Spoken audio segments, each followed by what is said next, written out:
السلام علیکم۔ بوڑھے آدمی نے اطمینان سے بسم اللہ پڑھی اور حجام کی کرسی پر بال کٹوانے کے لیے بیٹھ گیا۔ بوڑھے کے چہرے پر موجود نرم مسکراہٹ سے حجام کو بات چیت کا حوصلہ ہوا۔ حجام نے کہا، دنیا میں بہت سے مذاہب خدا کو مانتے ہیں، لیکن میں خدا کے وجود کو نہیں مانتا۔ مسلمان بوڑھے نے پوچھا، کیوں نہیں مانتے؟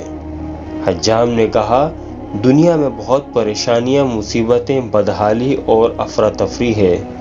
اگر خدا کا وجود ہوتا تو یہ سب مصیبتیں اور پریشانیاں بھی موجود نہ ہوتیں۔ بوڑھے نے مسکراتے ہوئے کہا، میں بھی اس دنیا میں حجام کے وجود کو نہیں مانتا۔ حجام نے پریشان ہو کر پوچھا، کیا مطلب؟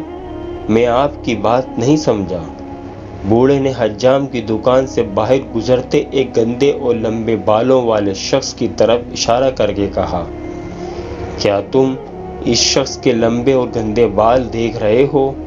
حجام نے کہا، جی ہاں بالکل، لیکن اس کا میری بات سے کیا تعلق؟ بوڑھے نے نرم لہجے میں کہا، اگر حجام ہوتے تو لمبے اور گندے بالوں والے لوگ بھی نہ ہوتے۔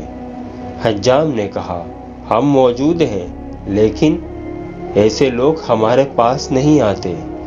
بوڑھے نے مسکراتے ہوئے کہا، بالکل، خدا بھی موجود ہے، لیکن لوگ ہدایت کے لیے خدا کی طرف رجوع نہیں کرتے، اسی لیے دنیا میں بہت سے مسائل اور پریشانیاں موجود ہیں۔ اللہ پاک ہم سب کو ہدایت کی توفیق عطا فرما، آمین۔